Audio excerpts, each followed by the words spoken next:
Hello, everyone, and welcome back to English Pod. My name is Marco. My name is Catherine, and today we have an upper intermediate level lesson for all of you. That's right, we're going to be talking business on this occasion on English Pod, but specifically about planning a business. Right, so before a business opens, a lot of planning has to happen. That means people will decide what kind of a product they want to sell, what kind of a market they want to sell to, etc. So that is the focus of today's lesson. Let's take a listen to the dialogue for the first time, and we'll be back in a minute to talk about what's going on.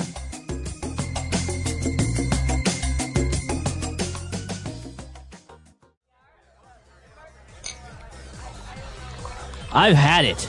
I'm done working for a company that is taking me nowhere. So what are you going to do? Just quit? That's exactly what I'm going to do. I've decided to create my own company. I'm going to write up a business plan, get some investors, and start working for myself. Have you ever written up a business plan before? Well, no. It can't be that hard. I mean, all you have to do is explain your business, how are you going to do things, and that's it, right? You couldn't be more wrong. A well-written business plan will include an executive summary which highlights the idea of the business in 2 pages or less.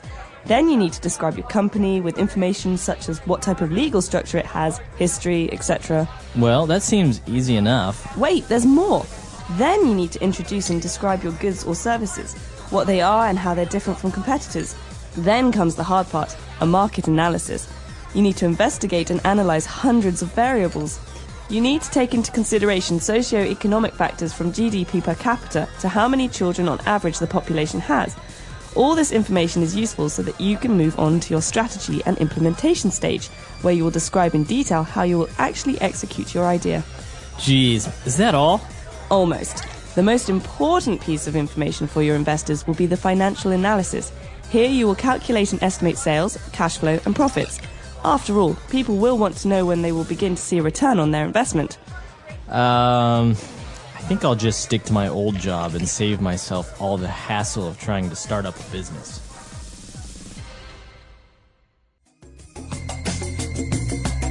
All right, we're back. So the guy wanted to open up a business, but his friend explained that it's not so easy and gave a lot of interesting words and phrases there. He did. He seemed a little naive, like he didn't really know how much work is involved in opening a business. Exactly. So I think we should take a look at some of the words used on Language Takeaway. Language takeaway. The first word is the heart and soul of the process before you open a business. It's the business plan. All right. So the business plan, as you said, it's a noun, and it's basically a document that explains what's going on in the business. Exactly. It's a paper that you write about the business that you want to open, and it's a plan. So that's what the name says. You have to tell what you will do, how much money you will spend, how much money you will need. Because if you're asking people for money, they want to know where the money will be spent, if it's going to be spent on wise decisions. Exactly. And as you mentioned, so you show this business plan maybe to a bank, but also maybe to an investor. That's right. So investor is our next word. It's another noun, but this noun is a person. A person is an investor if he or she gives money to someone else and expects more money to come back. Right. So a person that's starting out a business maybe has enough money himself to open up a business, but sometimes you need extra money, so you look for investors, people who are interested in giving you money. For example, I have a cupcake company. I want to sell cupcakes to people, and I need $1,000. So Marco, do you want to be an investor? Do you want to invest some money? Yes, for sure. A cupcake company. That sounds great. I know, but what happens if I don't sell cupcakes? That's a problem for you because you have made a risky investment. That's right. So that's what happens with investors. But now if you want to attract the attention of your investors with your business plan, I think part of the most important aspects of this plan is the executive summary. A summary is usually an outline of the important points of a paper or a document. So in this case, I could say, Catherine's Cupcake Company will sell delicious cupcakes of 10 different flavors to the market of 5-year-olds to 55-year-olds. People will love them. She has a great secret recipe, and she plans to triple her investments by next year. Right. That's exactly it. So if an investor reads the executive summary, which shouldn't be more than 2 pages long, you can pretty much get the idea of what the business is about. So if you want more details, you have to read the rest of the business plan, but mainly with the executive summary, you can more or less know what it's all about. Exactly. So a summary, like I said, is something that should be short and it should give you all of the most important information about something. Exactly. And well, they were talking more in depth about, analyzing things and doing some research. And among those things, the girl mentioned the socioeconomic factors.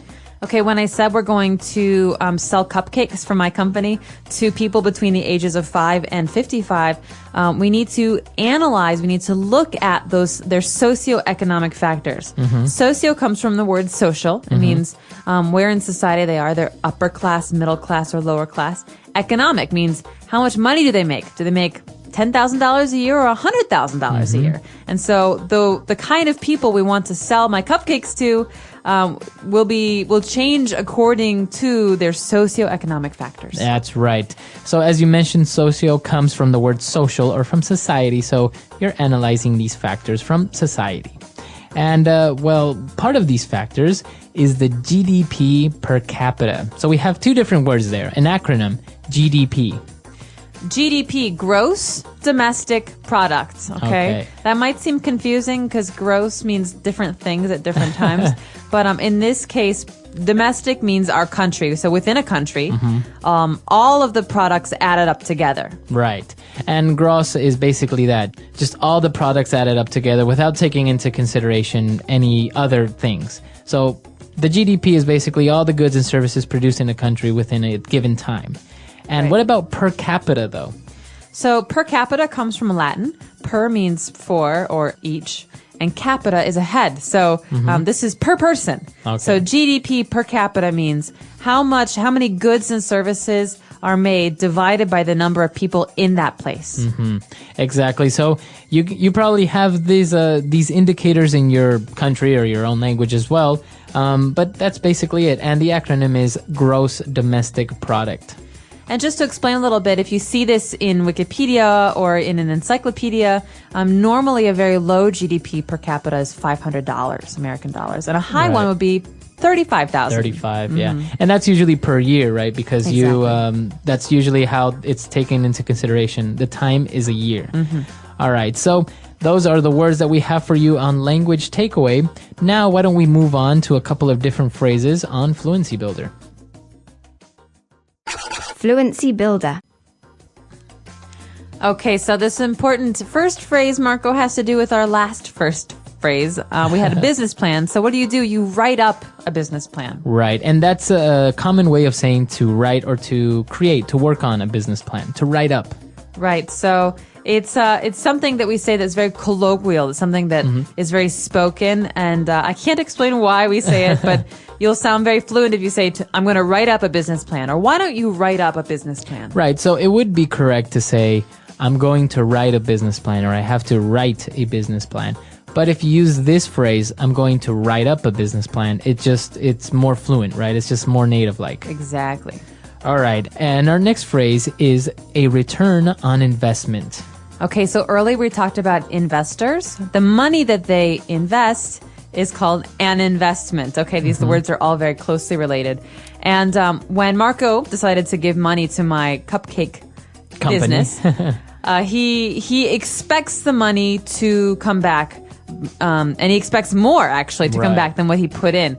So that's called a return on investment, the money that's the difference. So if he gives me $1,000 and I give him back $1,500 in a year, he made $500. That's amazing. That means it's a good return on his investment. Right. So that's the term that we use, a return on investment. So you don't say to return on investment, you see a return on investment. Exactly. It's a thing, it's a number, it's a quantity. It's something you can count. Right. And, well, in the end, after seeing that this business plan is not so easy, the guy said, you know what?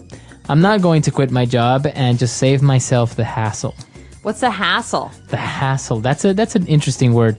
So if I'm going to save myself the hassle is like the problem or the hard work that it involves. It's a lot of trouble. A lot of trouble. So I was going to cook some dinner tonight, but I'm going to save myself the hassle of going to the grocery store and buying it and cooking it by just ordering food. Right. So that's a good example. Instead of doing all the work of cooking, You just save yourself the hassle, pick up the phone, and get food delivered to your house. Right. And the word we change here, you can say save myself, save yourself, save his self. So you change that pronoun. The pronoun, exactly. So you can save yourself the hassle, or I'm just going to save myself the hassle. Okay, so that's about it for Fluency Builder. Let's listen to today's dialogue one more time, and we'll be back in a minute to talk about business.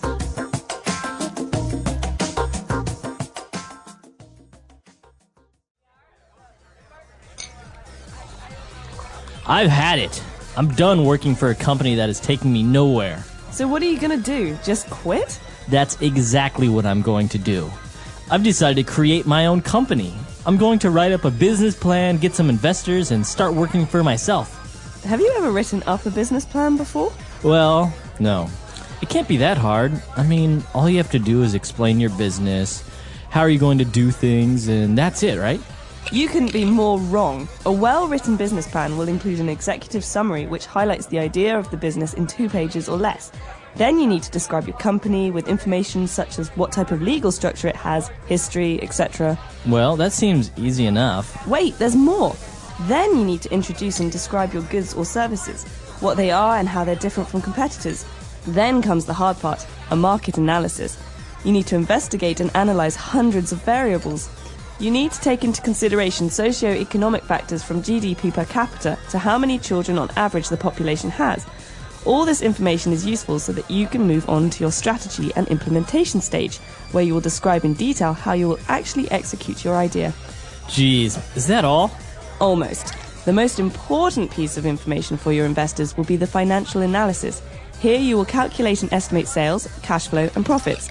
After all, people will want to know when they will begin to see a return on their investment. I think I'll just stick to my old job and save myself all the hassle of trying to start up a business.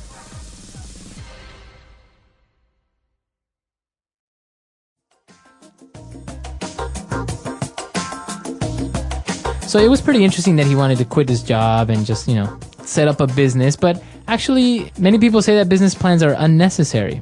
Really? Do these people have lots of money and they don't need investors, or? I think the problem is that there are many books out there that give you clear examples of companies, Fortune 500 companies, that started out without a business plan. So I think many people take this as a rule. A rule, like, well, they didn't need one, or it's not really necessary, or why should I write up a business plan? Well, I'm not an entrepreneur and I'm not a business person, but my feeling is that a business plan is as much for investors as it is for yourself. Mm-hmm. It helps you clarify your goals. It helps you explain your objectives to your future colleagues. And I think it's just a really good way to map out the first year of a business, because it tends to, a lot of businesses fail in that first year. So I think this is a really important step. Yeah, exactly. So it's very interesting. We've talked a little bit about business here, but we would like to know your ideas or your comments or any other suggestions that you have about this topic or any topic on English Pod. So why don't you send us a comment or a personal message? We are at englishpod.com, and we'll see you guys there. Bye, everyone. Bye.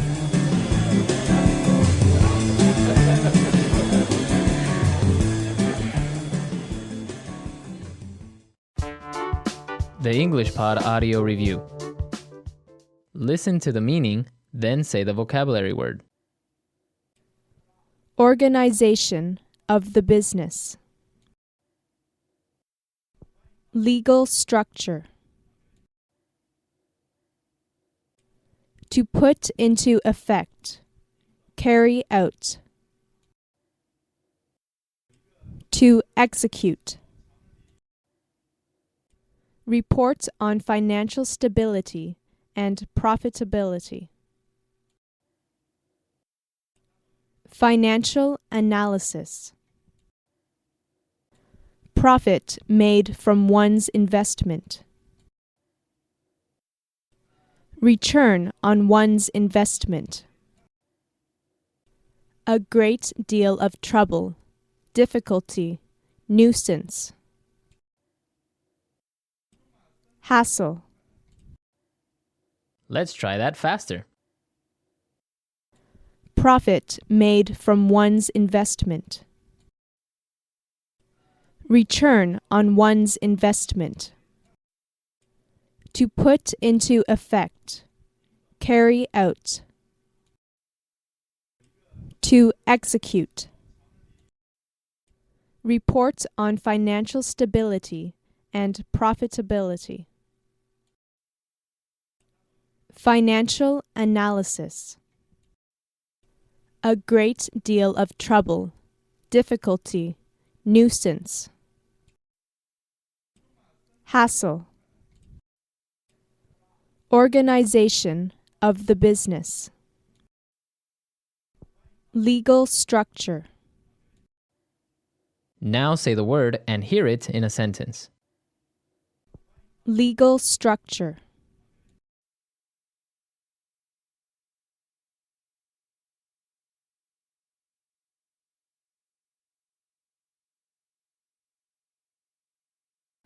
The legal structure of a business includes proprietorship of the business, whether it be one person, a partnership, or a company.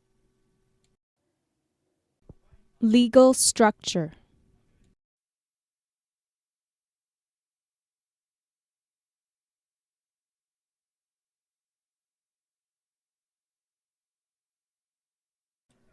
When he wrote up his executive summary and considered the type of legal structure, he decided that he would need to get liability insurance.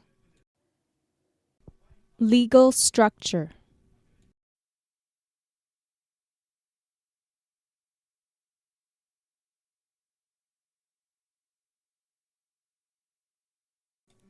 When they presented their business plan, they highlighted the legal structure of the business, which they considered to be innovative. To execute.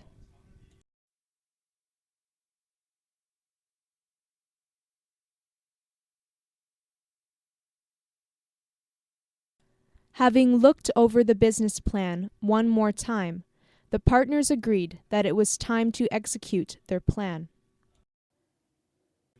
To execute.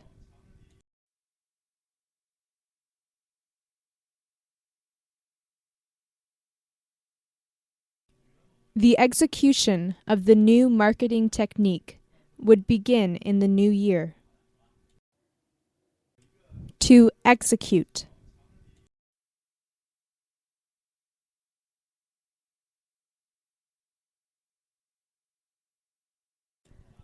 The captain of the ship decided that it was time to execute Plan B. Financial analysis.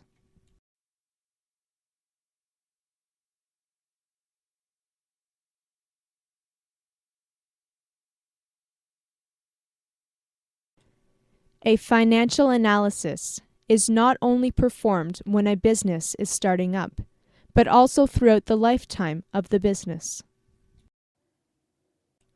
Financial analysis.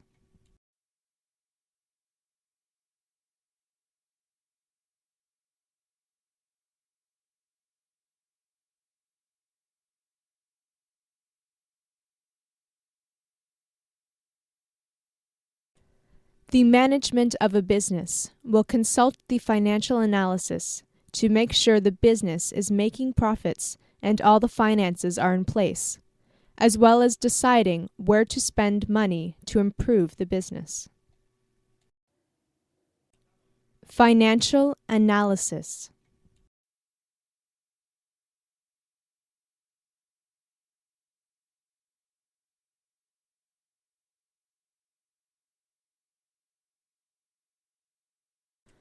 When the financial analyst presented his financial analysis, he highlighted that the business was making 10 times the profits it was making at the same time last year.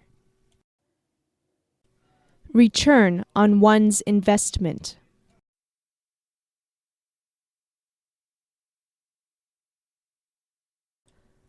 I got a huge return on my investment with that company. Return on one's investment.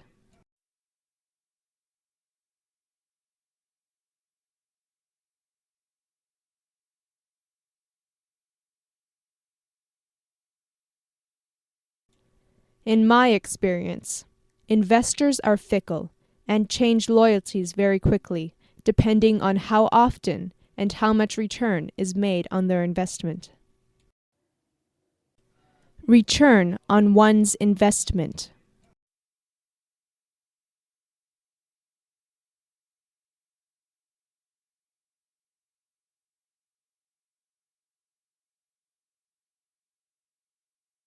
This company is fast becoming a big name in the industry, so I would suggest investing in them.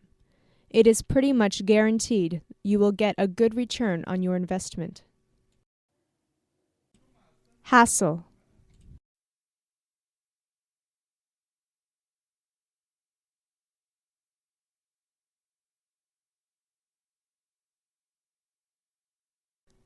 My boss wants me to take over my coworker's responsibilities on top of my own during her sick leave.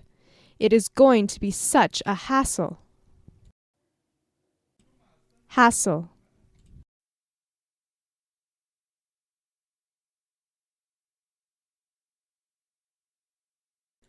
I am going to save myself the hassle of going to court and just pay her the damages. Hassle.